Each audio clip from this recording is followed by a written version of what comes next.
Sudah direkam. Nah, saya ulangi sekali lagi ya. Ini pertanyaan dari Elisa Fitri. Elisa Fitrinya tadi kelihatannya baru bergabung. Nah, PHP paling sering digunakan untuk apa? PHP itu adalah bahasa pemrograman yang berjalan di sisi web server. Jadi dia memang digunakan untuk membuat web.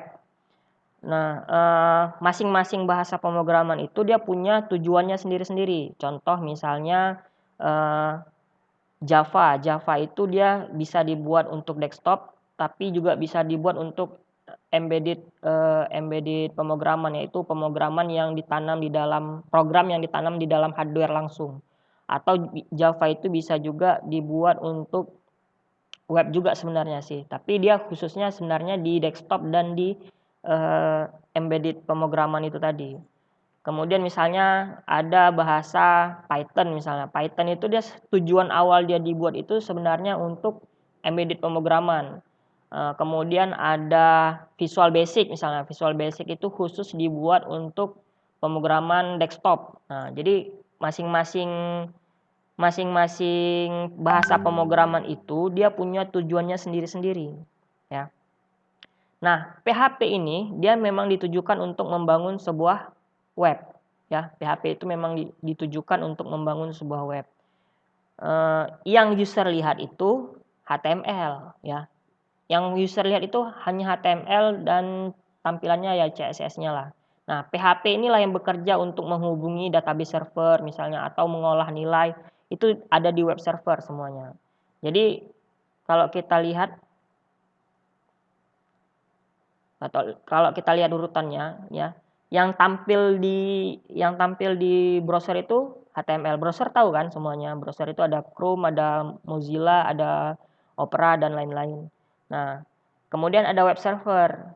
Nah, jadi si HTML ini melakukan request data ke web server. Nah, web server misalnya dia pakai PHP, dia mau ngambil data dari database, dia request lagi ke database server.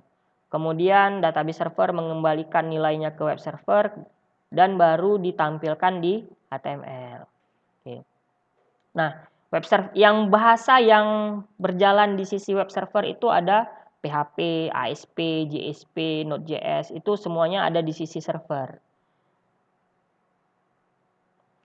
Contoh web server itu Apache ya. Contoh yang paling sering kalian gunakan itu Apache. Kemudian untuk database server itu yang paling sering kalian gunakan itu MySQL contohnya.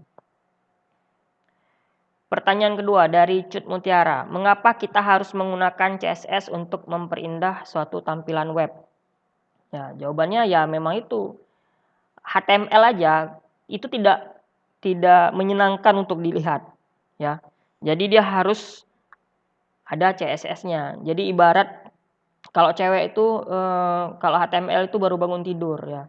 Kalau CSS-nya itu berarti dia udah siap mandi, udah siap make up segala macam. Nah, itulah perlunya CSS di situ. Jadi kalau tampilan web itu kan kalau misalnya teks aja biasa nggak ada seninya segala macam, nggak ada warna-warninya, orang juga nggak malas lihatnya, malas melihat itu gitu. Jadi dibutuhkanlah CSS. Memang tujuan CSS itu untuk memperindah tampilan web. Ya, memang dibuat khusus untuk itu dia. Kemudian pertanyaan dari Ilham Fajri Gultom. Bahasa pemrograman apa saja yang harus kita pelajari untuk membuat web yang sempurna dan dari mana kita belajar memulainya? Oke. Ini ada istilah namanya full stack web developer. Sebenarnya selain full stack web developer itu ada istilah front end developer. Kemudian ada istilah back end developer. Kalau full stack web developer ini adalah istilahnya developer yang kerjanya dua-dua, front end dan back end gitu. Front end dan back end developer. Nah, itu disebut full stack web developer. Nah, front end itu sendiri apa? Front end itu yang khusus menanggulangi tampilan website itu yang memperindahnya segala macam tata letaknya, itu yang ngurus front end web developer. Jadi bahasa yang harus dikuasai itu adalah HTML, CSS dan JavaScript. Kemudian kalau back end developer Backend developer itu ya yang menguasai bagian belakangnya, bagaimana sebuah website itu berkomunikasi dengan database, bagaimana mengolah datanya, bagaimana algoritma pemrogramannya, itu yang ngurus backend developer. Bahasanya ada PHP, ada Node.js, kemudian misalnya mau pakai yang lain AngularJS, Vue.js dan lain-lain. Nah, itu adanya di backend. Ya. Jadi kalau digabung full stack web developer itu ya semuanya gitu. Nah, full stack web developer itu yang menguasai semuanya ini tadi, HTML, CSS, JavaScript, PHP, Node.js, React.js, dan lain-lain. Ada yang perlunya ASP.NET juga kadang-kadang, ada yang perlunya JSP, ya tergantung perusahaannya itu perlunya apa gitu. Nah, ditanya dari mana kita belajar memulainya. Nah, belajar memulainya itu dari HTML dan CSS. Jadi mulainya dari HTML dan CSS dulu gitu. Kemudian baru naik ke JavaScript. Nanti dari JavaScript baru naik ya JavaScript juga nggak harus mahir-mahir kali. Intinya JavaScript itu untuk mendukung di client side ya. JavaScript itu client side scripting. Jadi dia jalannya itu di sisi klien di browser JavaScript itu jalannya. Kalau PHP itu dia server side scripting, artinya dia berjalan di sisi server. Node.js itu berjalan di kedua-duanya. Jadi bisa berjalan di server side, bisa berjalan di client side. Kalau React.js, AngularJS, Vue.js ini apa Pak? React.js, AngularJS dan kawan-kawannya ini adalah framework JavaScript gitu. Kalau kalian pernah dengar CI itu kan frameworknya untuk PHP. Kalau kalian pernah dengar Bootstrap itu frameworknya untuk CSS. Nah, React.js, AngularJS, Vue.js ini adalah frameworknya untuk JavaScript gitu.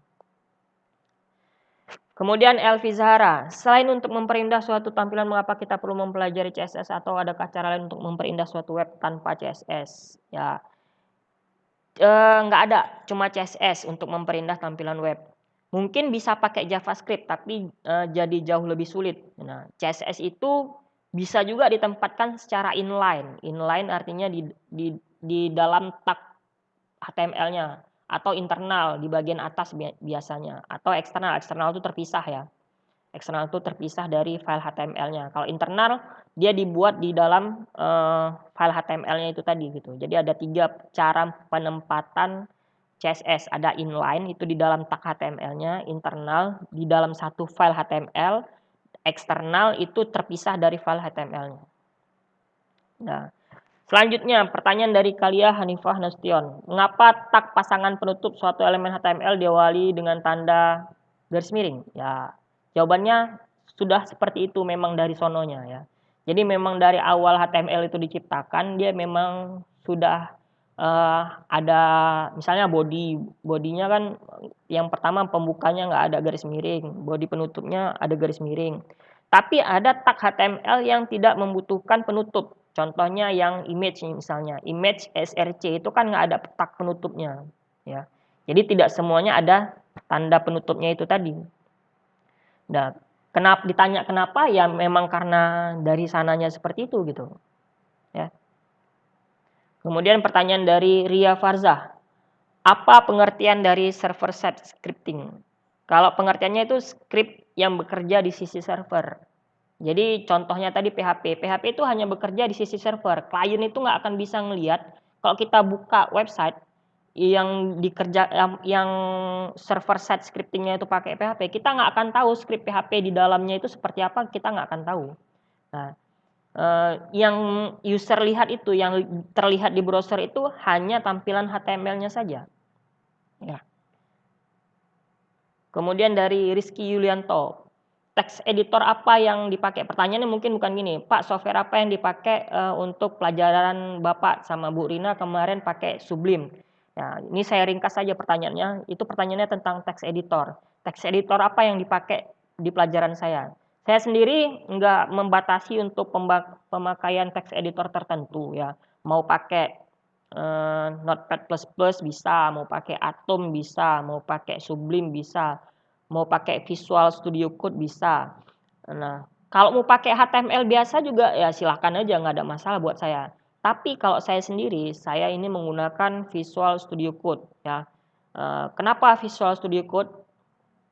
Yang pertama dia gratis, satu gratis. Kalau Sublime itu dia dia gratisnya setengah-setengah, nggak full gratis. Tapi kalau Visual Studio Code ini full gratis ya, gratis penuh semuanya. Kemudian plugin-nya untuk Visual Studio Code ini juga sudah banyak, sama seperti Sublime juga banyak.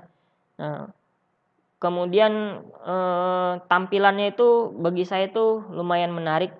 Kemudian dia bisa digabung dengan terminal. Jadi terminalnya sudah include di dalam Visual Studio Code.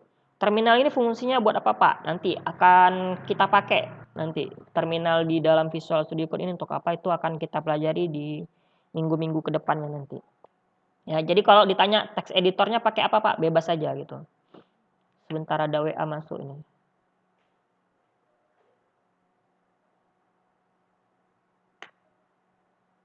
Oke. Next, pertanyaan berikutnya. Dari Sari Erliani. Dari pelajaran web yang tidak saya mengerti adalah tentang pembuat JavaScript, manfaat dan penanganan kesalahan pada JavaScript. Oke.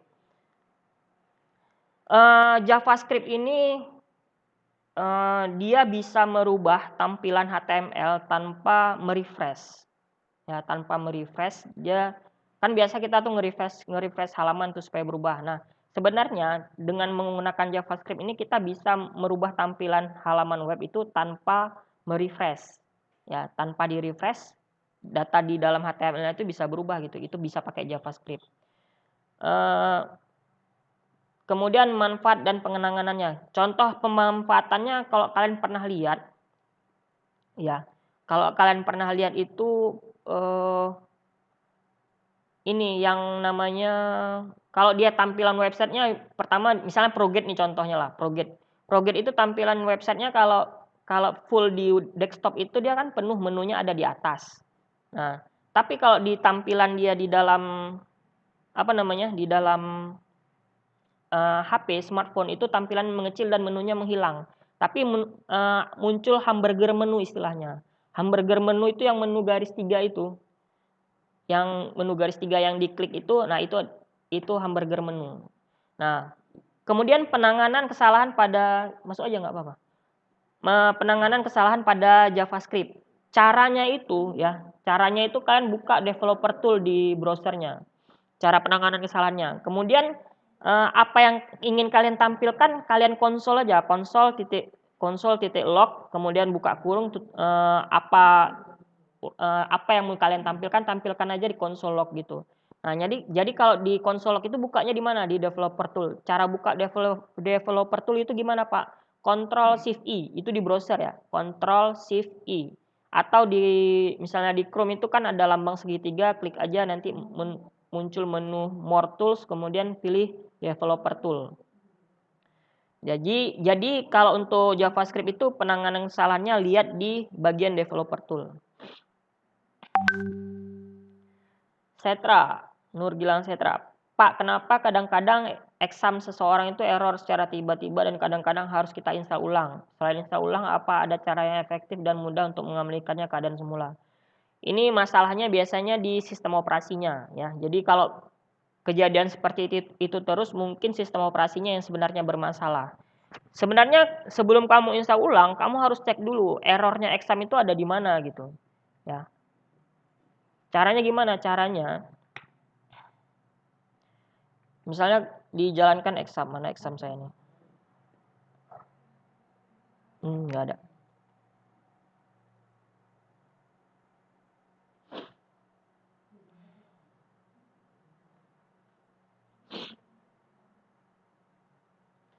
Ini contoh exam saya. Nah, sebenarnya misalnya error, coba lihat bagian lognya ini. Lihat di bagian log.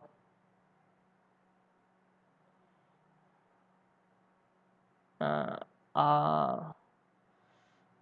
di bagian lognya ini coba dilihat.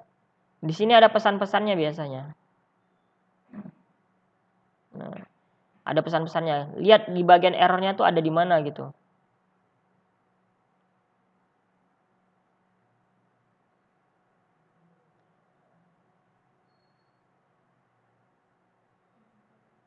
Nah, dia.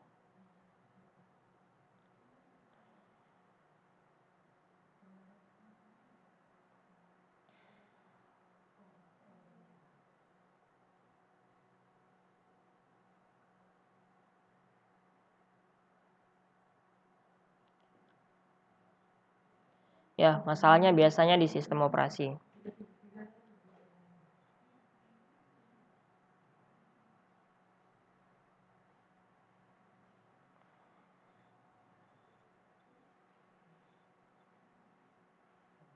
Ya, ternyata ikut lambat juga ya. Tampilan di yang kalian lihat seperti apa tampilannya? Jaringannya nih, padahal lo di sekolah.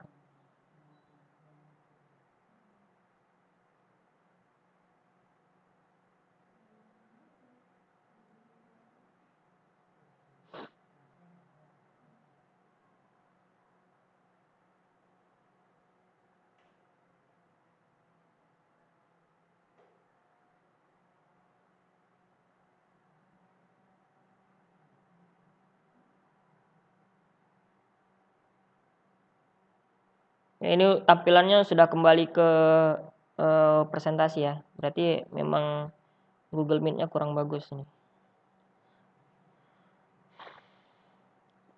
Ya, jadi Setra jawabannya itu biasanya permasalahan itu sebenarnya di sistem operasinya.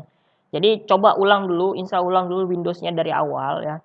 Kemudian install ulang satu persatu aplikasinya yang fresh, yang kira-kira itu memang betul-betul bersih, belum sama sekali terinfeksi virus gitu. Jadi mulainya dari situ dulu. Kalau kejadian ini berulang-ulang, kalau misalnya cuman sekali aja ya mungkin memang salah di examnya. Tapi kalau berulang-ulang itu biasanya di sistem operasinya. Pertanyaan dari Sari Erliani, apa itu web developer? Bagaimana cara kerjanya? Ya, web developer itu ya orang yang pekerjaannya itu membuat website gitu, membuat web. Ya apa itu web aplikasi, apakah itu blog, apakah itu untuk istilahnya yang kayak Bukalapak itu apa ya, marketplace kayak gitu, untuk sosial media. Ya itu web developer itu ya orang yang membuat pekerjaannya memang sebagai pembuat website, namanya web developer. Ya Amanda, kapan saatnya kita bisa menggunakan final method? Ini pertanyaannya sebenarnya masuknya ke OOP ini sebenarnya. OOP, final method itu adanya di object oriented pemrograman. Tapi karena ini PHP itu juga ada OOP-nya ya, saya jawab aja ya. Sebenarnya final method itu dia itu adalah metode yang nggak bisa di override. Ini misalnya seharusnya kalian udah belajar pewarisan ya, inheritance ya. Iya, ada konsep inheritance di dalam OOP. Nah, ketika di inheritance berarti kan setiap apa namanya istilahnya, setiap metode yang ada di dalam kelas induknya itu bisa diakses, bisa digunakan, bukan diakses ya, bisa digunakan oleh kelas turunannya. Nah, dan bisa dirubah, itu namanya override. Supaya nggak bisa di override, nah tambahin jadikan dia adalah final method. Biasanya cuma tinggal tambahin keyword final gitu, final nama metodenya apa gitu. Itu berarti dia metode itu walaupun diturunkan ke kelas turunannya itu tidak akan bisa di override. Di override itu tidak akan bisa dirubah-rubah lagi gitu. Oke, semoga terjawab ya. Pertanyaan dari Tria Novrita, apakah format dokumen sebuah halaman web hanya HTML? Kalau yang dilihat dari sisi klien ya hanya HTML. Yang dilihat dari sisi user itu hanya HTML, tapi berbeda dari sisi developernya yang buatnya itu beda lagi ceritanya. Zahra Nur Aninda, Pak, biasa sel solid dalam CSS itu selalu di dalam border. Apa bisa dipisahkan? Enggak. Solid itu nilai dari properti border style, jadi nggak bisa dipisahkan dari border stylenya. Border style itu kan nilainya ada yang dot, dash, double, dan lain-lain ya. Jadi itu memang udah istilah gini, memang itu nilainya gitu. Namanya ada properti border style ya. Border style ada properti border style di CSS. Nilainya itu solid, dot, dash, double, kemudian apa lagi gitu. Ada beberapa lagi gitu. Nah, itu dia nggak bisa dipisahkan lah, memang nilai dari properti tersebut gitu.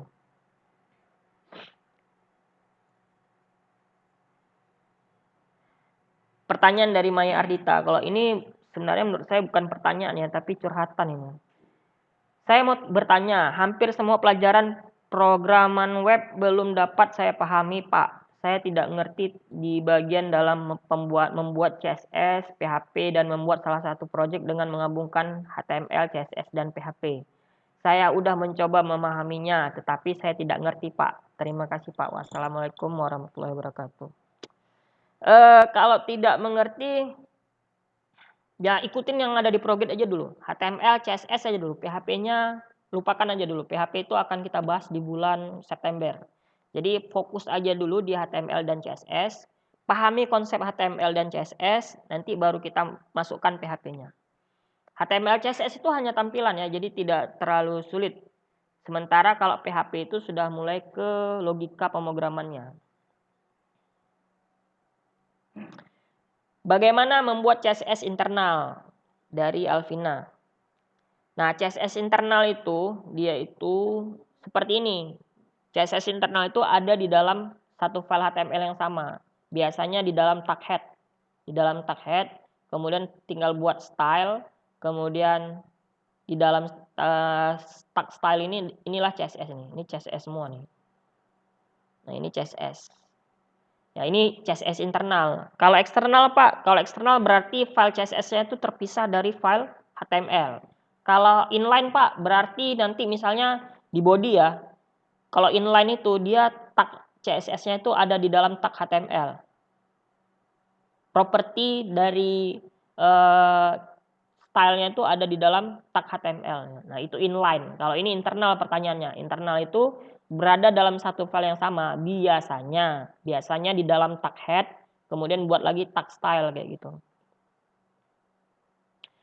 Pertanyaan dari Khairunisa, apa perbedaan antara web page, website, web server, dan search engine? Oke. Web page itu, ini sebenarnya website penulisannya salah, website pakai T ya. Web page itu ya halaman web. Website itu satu situs lengkap. Kalau web page itu ya satu halaman aja gitu, atau beberapa halaman itu. Nah, gabungan beberapa halaman jadinya dalam satu alamat ya, jadinya namanya website. Sementara web server itu apa? Web server itu ya server itu apa? Server itu yang memberikan pelayanan ya. Server itu yang memberikan pelayanan dalam bentuk website, web. Jadi dia misalnya diminta di request, contohnya di Apache nih, di Apache ya. Kalian pakai Exam kan? Exam itu gabungan ya. Exam itu gabungan antara Apache, MySQL, PHP, PHP-MyAdmin dan lain-lain. Nah, itu gabungannya ada di Exam namanya. Nah, web servernya apa, Pak? Web server namanya yang ada yang kalian pakai itu namanya Apache. Apache itu web servernya. Nah, fungsi dari web server itu ya kalau di Apache itu biasanya dia mengubah PHP. Ya, PHP kan disimpan di dalam Apache-nya gini, di dalam htdocs itu. Kemudian ketika di-request oleh si user dari browser, nah itu dia menampilkan HTML. Yang ditampilkan dalam bentuk HTML, tapi untuk pengolahan datanya sendiri dalam bentuk PHP, tapi tampilannya dalam HTML. Kalau search engine itu ya mesin pencari contohnya kayak Google, Bing. Nah, itu dibuat pakai berbasis web, Dia search engine yang dibuat berbasis web. Bahasanya apa, Pak? Bahasanya sekarang saya nggak tahu lagi itu udah bahasanya apa, karena sudah mereka kadang mengembangkan ini sendiri ya, sistem sendiri kalau Google itu. Jadi mungkin nggak ada yang sama lagi. Pertanyaan dari M. Irfan Hamdi. Ada di belakang orangnya ya. Kenapa struktur pada Java yang kami pelajari kali ini agak sedikit berbeda dengan yang sebelumnya kami pelajari ya. Ini saya curiga maksud Irfan ini adalah Java ya. Java yang dipelajari sama Bu Linda. Ya, Irfan. Ya. Ya. Java itu tidak sama dengan JavaScript. Ya, ini ada sejarahnya sebenarnya. Java itu sudah populer sebelum JavaScript. Jadi ceritanya yang pertama kali lahir itu adalah Java. Kemudian dia populer gitu kan, populer. Kemudian ada sekelompok orang, dia buat bahasa untuk web yang namanya awalnya LiveScript namanya, bukan JavaScript nama awalnya. Namanya LiveScript. Cuman karena Java itu udah terkenal, jadi mau dompleng nama, dia ganti namanya jadi JavaScript gitu. Jadi beda ya. Tidak sama antara Java dengan JavaScript. Itu ceritanya. Paham, Irfan? Oke. Jadi kalau JavaScript-nya untuk web gitu. Kalau JavaScript yang untuk web. Kalau Java ada juga untuk webnya namanya Java Server Page, JSP. Maulida Handayani, apakah di dalam pemrograman web hanya membuat APK? APK ini biasanya sih di Android ya. Tapi ini saya anggap aplikasi ya. Apakah di dalam pemrograman web hanya membuat aplikasi tentang web saja, Pak? Kalau membuat game atau aplikasi lain bisa nggak, Pak? Dan bahasa pemrogramannya sama nggak, Pak? Kalau untuk game itu dia pakai pemrograman web, bisa nggak buat game di pemrograman web? Bisa jawabannya. Nah, bahasanya apa, Pak? Bahasanya itu JavaScript. JavaScript campur ke CSS. Ya CSS kan ada animasinya juga sebenarnya. CSS. Nah, tampilannya nanti biasanya itu game-game yang sederhana-sederhana itu, yang kayak Tetris, yang kayak gitu-gitu. Nah, itu bisa dibuat pakai JavaScript. Bahasa pemrogramannya sama ya, sama. Tapi ya itu ya JavaScript tadi biasanya. Pertanyaan dari Muhammad Khairuddin. Bagaimana cara merancang sebuah sistem aplikasi berbasis web? Merancang sebuah sistem aplikasi berbasis web.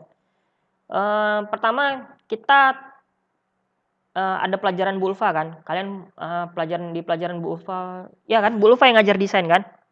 Ya. Di pelajaran Bu Ulfa itu kan ada pelajaran untuk merancang sebuah sistem. Nah, definisikan dulu kebutuhan dari sistem itu apa-apa aja gitu. Pertama misalnya keperluannya login, kemudian ada logout, kemudian ada menambahkan data misalnya. Kemudian ada mencari data. Nah, itu didefinisikan dulu, nanti baru dibuat bahasanya. Begitu ceritanya. Ya, itu namanya kalau kalian pernah diajari juga itu ada namanya SDLC, Software Development Life Cycle. Nah, coba dicari.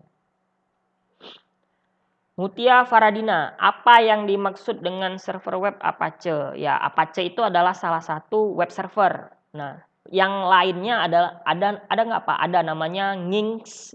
Nginx itu masih Linux juga. Kemudian ada IIS itu punyanya Windows ya, Microsoft. Kemudian ada Lightspeed. Lightspeed ini saya nggak pernah pakai sih. Yang saya sering lihat itu Apache sama IIS. Kalau Nginx ini sering lihat juga, cuman nggak pernah pakai. Sherly, bagaimana menjalankan MySQL? MySQL di sini maksudnya menjalankan MySQL. Ya, menjalankan MySQL di PHP apa gimana ini? Ini pertanyaannya masih ambigu. Jadi nanti ya boleh diketik di chat ya bagaimana pertanyaan dari Sherly ini sebenarnya. Wan Khairunisa, apa yang dimaksud dengan hyperlink? Hyperlink itu adalah teks yang menu ya, biasanya dipakai untuk menu, yaitu teks yang bisa menuju ke halaman URL tertentu gitu. Jadi misalnya ada login gitu. Jadi ketika diklik login itu akan menampilkan halaman login. Nah, biasanya nih hyperlink ini dipakai itu menu biasanya. Hyperlink ini bisa dalam satu website, bisa untuk menuju ke website yang lain, tergantung dari yang buat hyperlinknya. Dari Octaviana, apa software yang saya butuhkan untuk membuat sebuah website? Untuk tampilan yang kamu perlukan adalah HTML, CSS, dan JavaScript. Untuk sistem itu bisa pakai PHP. Ya, untuk tampilan tadi ini front end ya, tampilan front end. Kalau untuk sistem itu back end-nya. Untuk back end-nya itu bisa pakai PHP. Tapi biasanya harus paham JavaScript juga gitu. Atau bisa pakai Node.js. Untuk softwarenya text editor ya. Text editornya bisa pakai Sublime, bisa pakai Atom, bisa pakai VS Code, bisa pakai apa tadi saya bilang Notepad++. Kemudian software untuk web servernya itu bisa yang dibutuhkan itu Apache, tapi biasanya udah bundle sama Exam, udah satu paket gitu. Satu lagi kalau mau pakai Node.js itu harus install yang namanya npm, Node Package Manager. Itu kalau mau pakai Node.js dalam sistemnya. Jadi kalau pilih aja antara salah satu mau pakai Node.js atau pakai PHP gitu. Pertanyaan dari Taufik Irhamsyah, bahasa apa saja yang digunakan untuk membuat web dan bahasa apa yang paling mudah untuk membuat sebuah website? Ya, tadi udah dibahas ya.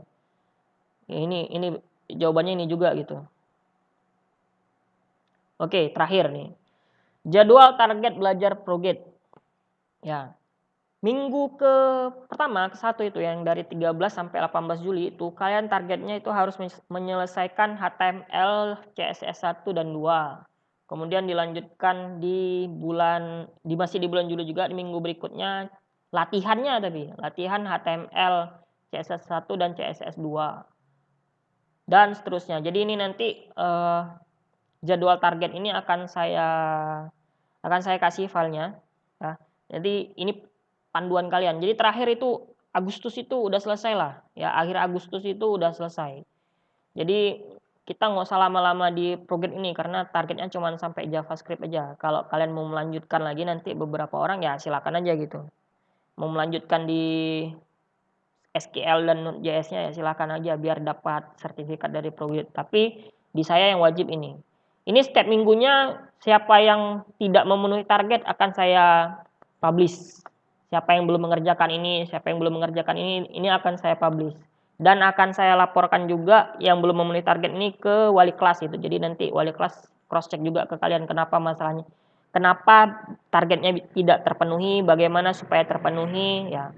Saran saya, ini saran dari saya ya. Kan ini masa pandemi, kalian belajarnya di rumah gitu. Nah, kalian di rumah itu juga mengkondisikan diri itu untuk belajar gitu ya, mengkondisikan diri untuk belajar. Caranya bagaimana, Pak? Ya tetap aja bangun tetap bangun subuh, siap subuh jangan tidur lagi. Kemudian jam setengah 7 itu udah mandi gitu, jam 7 sarapan, 7.30 kan jadwal kita 7.30 sampai jam 2 misalnya jadwal belajar. Nah, 7.30 itu kalian sudah mengkondisikan diri kalian itu untuk siap belajar gitu. Jadi kalian belajar itu tetap dari jam 7.30 sampai jam 12 misalnya, kita kurangilah sampai jam 12. Jadi kalian tetap seperti itu setiap hari gitu. Jadi mood kalian itu mood belajar, bukan mood tidur-tiduran atau mood rebahan kayak gitu. Jadi jangan karena belajarnya daring ya santai aja nanti malam dikerjain. Nah, biasanya nanti malam udah ngantuk, udah apa lagi. Jadi masalahnya biasanya di situ. Kondisikan diri kalian itu untuk belajar itu dari memang sesuai jam sekolah gitu. Jadi informasikan juga ke orang tua. Bilang sama ibunya, sama bapaknya, sama ayahnya, kalau kamu tuh belajar di rumah dari jam segini sampai jam segini gitu. Malamnya ya sorenya ya silakan gitu atau siangnya silakan ngapain gitu atau malamnya juga mau melakukan hal yang lain ya silakan. Tapi kondisikan diri kalian untuk dapat belajar di jam pagi itu tadi. Kalau bisanya belajarnya malam, ya kalau bisa belajarnya pagi dan malam gitu. Jadi 2 kali. Kalau pagi itu ya usahakanlah kondisikan diri untuk belajar juga gitu. Kalau malam itu biasanya udah mood mau tiduran aja biasanya. Atau main game atau segala macam. Jadi kondisikan diri kalian sendiri. Itu semua ada di diri kalian sendiri. Jadi nggak bisa kita Waalaikumsalam. Jadi nggak bisa kita apa ya istilahnya ya, nggak bisa kalau kalian nggak mengkondisikan diri kalian ya sulit juga gitu ya. Oke mungkin ini saja, silakan kalau ada pertanyaan silakan komentar di kolom chat biar kita bahas. Udah lebih setengah jam ya.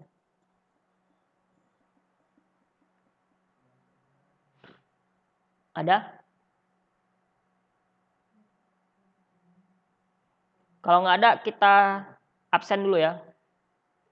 Absennya gimana? Saya screenshot aja.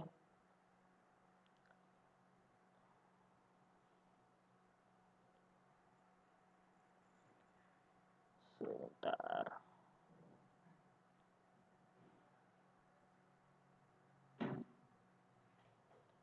Saya screenshot.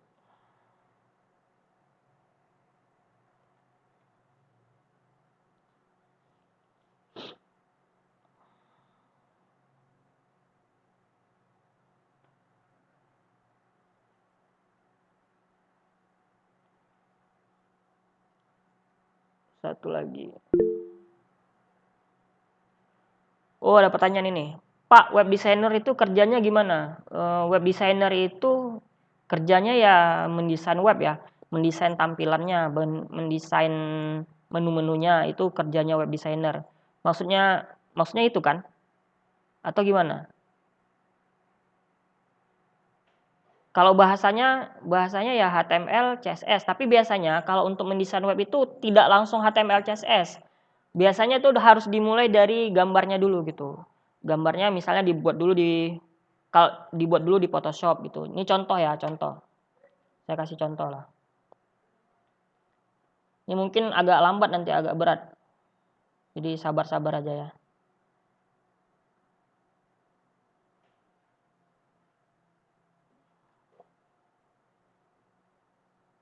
Nah, ini contoh kemarin itu saya ada project team yang ikut pelatihan gitu di Prograde juga, cuman dari DTS Kominfo.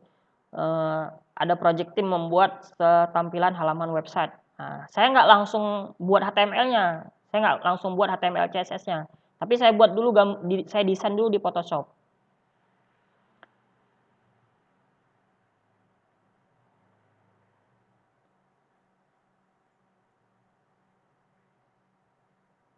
Nah, setelah saya desain di Photoshop, oh udah oke nih.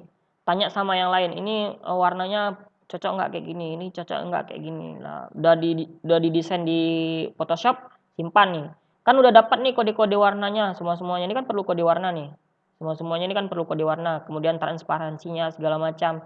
Semuanya itu saya desain dulu di Photoshop. Tapi sebenarnya itu ada software khusus yang untuk desain web ini, namanya Adobe XD. Adobe XD.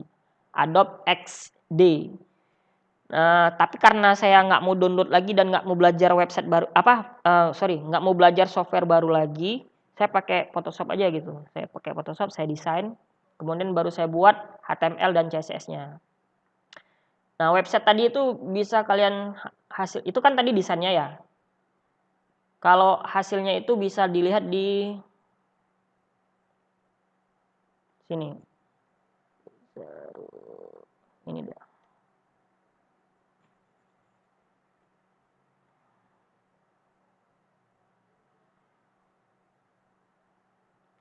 Loadingnya agak lambat ya.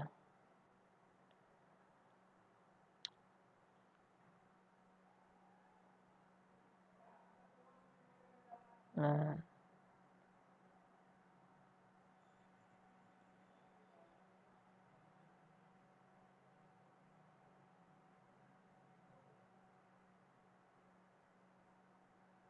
ini hasil HTML CSS-nya. Jadi didesain dulu di Photoshop, kemudian baru dibuat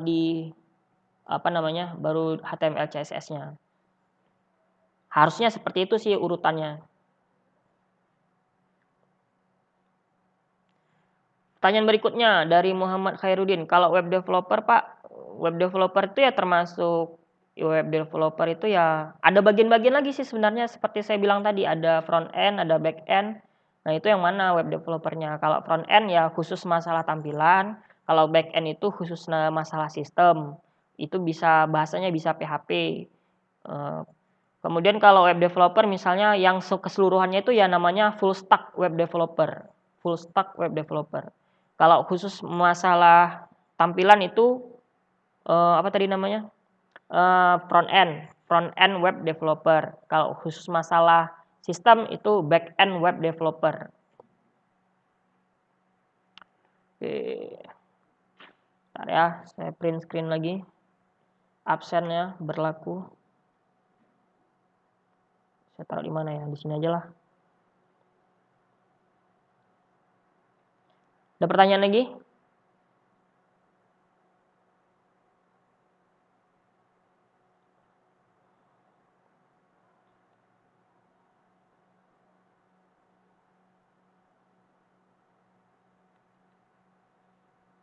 Oke, bagi yang tidak bisa hadir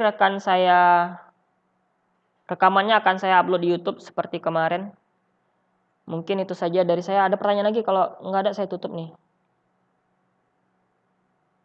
Oke, nggak ada ya.